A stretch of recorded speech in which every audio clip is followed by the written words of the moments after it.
C'est une très grande fierté pour nous. Parce que c'est notre voisin, c'est notre père, c'est notre grand frère au quartier, qu'on maîtrise très bien. Alors moi je le soutiens, moi personnellement je le soutiens. Waouh, mon président! Président! Quartier Cité Sick à Douala. La seule évocation du nom de Jacques Bouga crée l'euphorie. Et pour cause.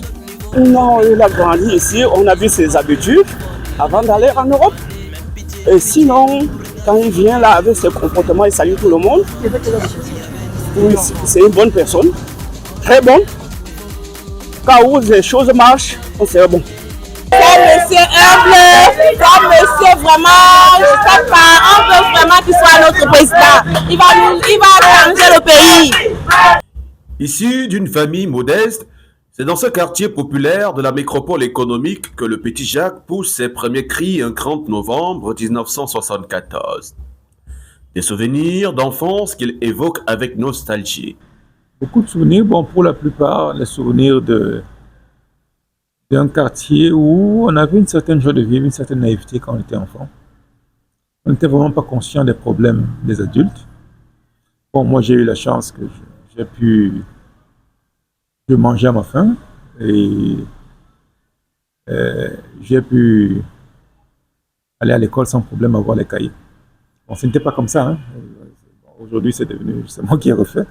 Mais j'ai eu la chance d'avoir des parents qui donnaient beaucoup de valeur à l'école. Donc je me souviens, mon père pouvait te refuser. Oui, il va dire que tu vas demander un joueur, que je te dis, il n'y a pas d'argent. Dès que tu lui dis, l'enseignant a dit, il faut acheter tel ou tel livre, soudainement l'argent sort. Donc j'ai eu cette chance d'avoir eu des parents qui tenaient vraiment à l'école. Eux-mêmes n'étaient pas allés à l'école très loin. Bon, le père, lui, je crois que c'était le CPE, la mère, je crois l'équivalent du BPC. Mais pour eux, l'école était extrêmement importante. Donc, c'est après qu'on réalise la chance qu'on a eue. Parce que beaucoup d'enfants tout autour n'ont pas eu cette chance. Parce que les parents, n'avaient pas les moyens de les soutenir à l'école, comme nous avons été soutenus. Mais beaucoup, certains sont débrouillés quand même. Hein, parce qu'ils sont débrouillés, ils ont un peu fait comme moi. Ils ont essayé de rebâtir. Donc, ce sont des souvenirs d'une certaine joie de vivre, d'une certaine naïveté, de certaines conditions difficiles. Mais nous, étant enfants, ça ne nous disait pas grand. Après un cursus primaire sans faute, il réussit à son concours d'entrée en 6e dans ce lycée mythique de la cité des Palmiers où, malgré l'usure du temps et quelques changements survenus, il y garde de magnifiques souvenirs. Ce qui n'a pas changé, regardez bien, ce sont ces barres de fer là, autour du stade. Je m'en souviens encore très bien. Hein, ce sont nos barres de fer. Quand on jouait au football, parfois c'était dangereux pour nous parce que si on te poussait au stade, tu pouvais aller te frapper là-dessus. Mais au moins, les barres de fer n'ont pas changé. Ce qui n'a pas changé, je pense, bon, c'est un peu l'architecture des salles de classe. Je pense que ça, c'était la salle de classe que vous voyez là, c'était ma dernière salle de classe. Ici, c'était la terminale C. Et en première, je me souviens de l'autre là qui est en haut. Par contre, il y a des choses qui ont quand même changé en bien, même si on peut mieux faire. C'est que maintenant, les bâtiments portent des noms des Camerounais. Hein, les Camerounais qui ont marqué l'histoire de notre pays de manière positive. Et je pense que c'est bien dans la psychologie des étudiants et des élèves. À notre époque, les principaux modèles qu'on utilisait étaient souvent des Occidentaux, des Blancs. Après obtention du baccalauréat en 1993, direction l'Hexagone, et précisément la France, où les 2 premières années seront d'ailleurs consacrées aux classes préparatoires, en vue d'intégrer les grandes écoles. Une étape fructueuse, puisque le brillant garçon intègre l'école centrale de Paris, et en sortira 3 ans après, nanti d'un diplôme d'ingénieur généraliste. Ensuite, un master en économie au Canada, en 2 ans, puis l'Université de Cornell aux États-Unis d'Amérique lui ouvre ses portes où il décroche en 2002 son doctorat. Tel un symbole, il file au Fonds monétaire international comme économiste. En 22 ans de loyaux services passés au sein de cette institution monétaire, le docteur Jacques Bouga officie dans plus d'une dizaine de pays, non sans occuper des fonctions stratégiques. Représentant résident en Haïti, chef de mission sur le Belize aux Caraïbes, puis représentant résident au Rwanda. Malgré ses nombreuses années passées hors du territoire, l'homme reste profondément attaché à la terre de ses ancêtres. On vient de quelque part et on retourne au même endroit. Donc quand je partais avec les rêves d'enfant, là, je ne m'attendais pas à ce que cette terre me rappelle avec autant de force.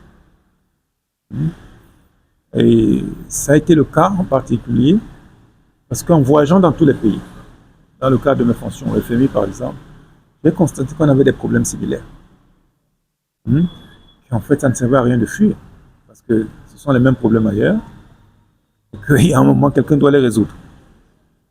Quelqu'un doit les résoudre et je pense que je suis là pour ça. La preuve, dès 2014, il décide d'investir dans l'agriculture en lançant des hectares de champs de bananeraies ici au lieu du PK40, village Sikoum, arrondissement de Lok-Badiek, à 18 km de la ville lumière d'Edeya.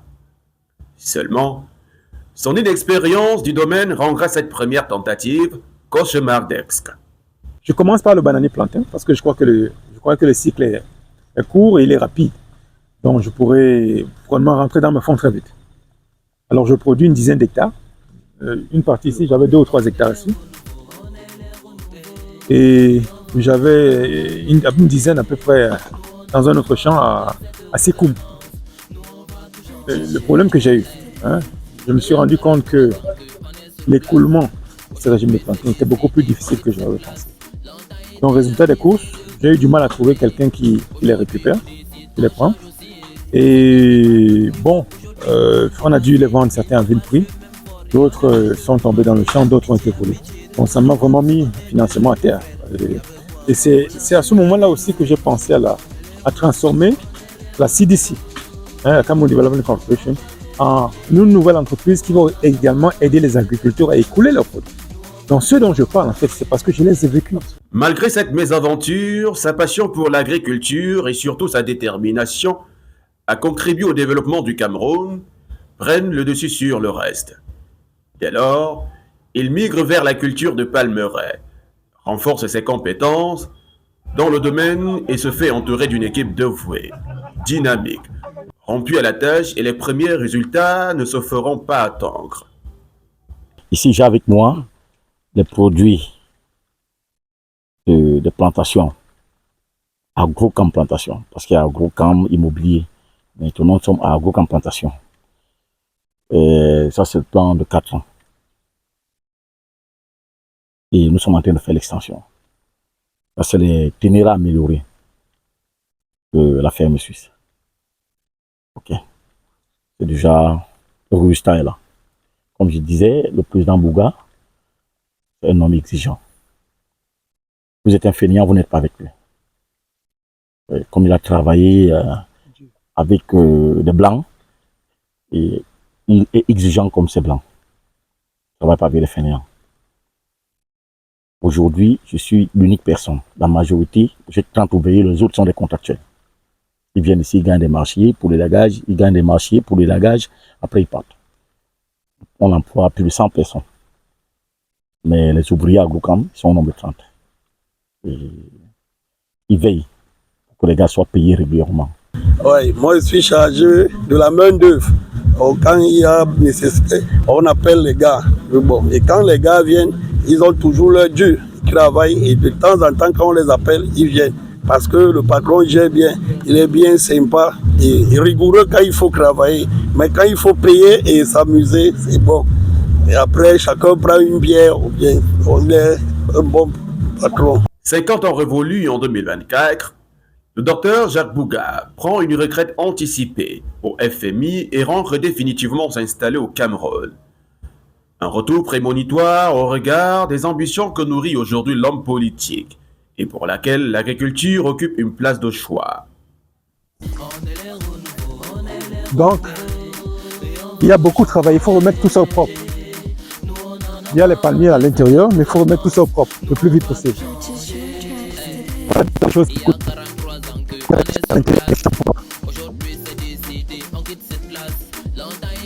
Quand vous voyez par exemple les plants qui ont été défrichés comme ceci, ça c'est de la richesse, ce n'est pas un gâchis. Donc vous les mettez quelque part, vous les laissez se décomposer. Bon, parfois si vous avez des machines, vous broyez un peu pour acheter au processus. Donc ça se décompose, ça devient du compost, donc des engrais. Parce que ça c'est des produits organiques. Hein? Donc ça se décompose, ça devient maintenant utile. On les prend, on les remet autour de plants. Ça nourrit le plant. Idem pour les déchets, jamais les déchets d'ordures. Il faut que le Cameroun le sache. Tous les déchets que nous voyons tout autour de nos routes, là, ce sont des milliers de milliards. C'est de l'argent gâté. Moi, président de la République, l'ISACAM deviendrait une entreprise populaire. Et elle va faire, l'ISACAM va faire deux choses. Toutes ces ordures-là, on va séparer ce qui est organique de ce qui est plastique et métallique. Ce qui est plastique et métallique sera recyclé. On fera d'autres choses avec. C'est-à-dire on va les fondre. Ce qui est plastique, on fait d'autres choses avec. Ce qui est métallique, la même chose. On fond et on fera d'autres choses avec. Par contre, ce qui est organique sera découpé en petits morceaux, séchés et brûlés pour produire de l'énergie. Donc ISACAM va vendre de l'énergie au circuit électrique. Maintenant, la cendre qui viendra de ce qui a été brûlé, elle est également très riche. ISACAM devra la vendre aux agriculteurs et au ministère de l'Agriculture. Donc il y aura un partenariat entre le ministère de l'Agriculture et ISACAM pour récupérer cette cendre. Donc ISACAM va vendre cette cendre aux agriculteurs parce qu'elle est très très riche, la cendre organique. Vous la mettez comme ça autour des plants. Elle permet de tuer les maladies des plants, mais elle permet également de leur donner de l'engrais parce que c'est la matière organique. Donc on va récupérer cette cendre. ISACAM va la vendre par petits sacs aux agriculteurs. Tout ce qu'ISACAM ne pourra pas vendre, le ministère de l'Agriculture va l'acheter. Son objectif, alléger les souffrances des Camerounais en briguant la magistrature suprême. Une vision adossée sur la souveraineté, l'industrialisation locale et la réforme institutionnelle. Toute une boussole contenue dans un volumineux ouvrage de 500 pages, déclinable en quelques aspects précis.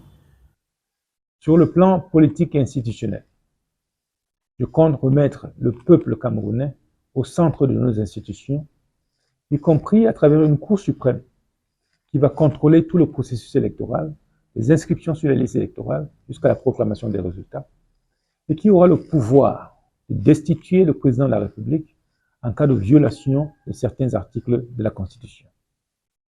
Sur le plan économique et financier, je remettrai également le peuple au centre du développement à travers des entreprises populaires qui vont construire nos routes, autoroutes, aéroports, ports et toutes les infrastructures publiques dont nous avons besoin. Ces entreprises populaires se financeront sur la plateforme pour le financement populaire qui sera disponible dans vos téléphones, que l'État vous aidera à acquérir. Avec ce modèle de financement populaire, l'État aura accès à de gros montants pour financer les infrastructures publiques et ces actions des entreprises populaires vous permettront de vous enrichir rapidement. Sur le plan socio-culturel, nous allons redonner la fierté à tous les Camerounais d'être ce qu'ils sont, les enfants d'une grande nation dans toute sa diversité ethnoculturelle.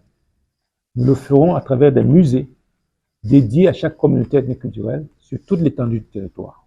Au-delà de l'euphorie, Jacques Bouga, c'est un projet minutieux, réaliste et thérapeutique face aux injustices qui pullulent dans le pays. De quoi susciter espoir auprès de nombreux citoyens rencontrés. C'est un sentiment de joie, de fierté tantôt comme elle disait, parce que beaucoup partent, ils ne reviennent pas. Et s'il peut, pas que s'il peut, nous connaissons de quoi il est capable et nous sommes sûrs que s'il a sa chance, beaucoup de choses vont changer. Vu son CV, son QI, et moi je ne suis pas surpris aujourd'hui. Je ne suis pas surpris aujourd'hui vu son âge et son vécu. Bon, 22 ans au Fonds monétaire international. Pour moi, je ne suis pas surpris aujourd'hui qu'il soit candidat et pourquoi pas s'asseoir aujourd'hui à la présidence de la République pour changer les choses, vu son programme politique qui nous impressionne et qui nous flatte. Donc il a pour moi mon soutien indéfectible. D'abord un sentiment de fierté, vu qu'un ancien élève du lycée Lassé Palmier a osé se présenter à l'élection présidentielle. Ça ne court pas les rues. Donc c'est un sentiment de fierté parce que notre école a su fabriquer une élite de la société. Il faut revenir aux sources et c'est une bonne chose. Et nous espérons qu'il apportera beaucoup de choses à ces jeunes frères qui sont là. Améliorer les standings de cet établissement, offrir des livres à ces jeunes frères. C'est donc Tout naturellement qu'il a été retenu sur la shortlist de 12 candidats pour la présidentielle d'octobre prochain. Jusque-là, peu connu de la scène politique camerounaise, Jacques Bouga est pourtant le secrétaire général du mouvement citoyen national camerounais. Un couloir qu'il s'est frayé dans la discrétion et en toute sobriété, aux côtés du président Monté, et qui pourrait s'avérer décisif au soir du 12 octobre 2025. Si jamais le bulletin vert, symbole d'un écosystème préservé, obtenait le suffrage du peuple souverain. Ceux qui n'étaient pas à notre niveau, aujourd'hui nous ont dépassés. Ils nous parlent même fort et on ne fait que commander. Même pitié à pitié de nous, regarde ce qu'on est devenu, frère. Il y avait quoi avant, il y avait nous.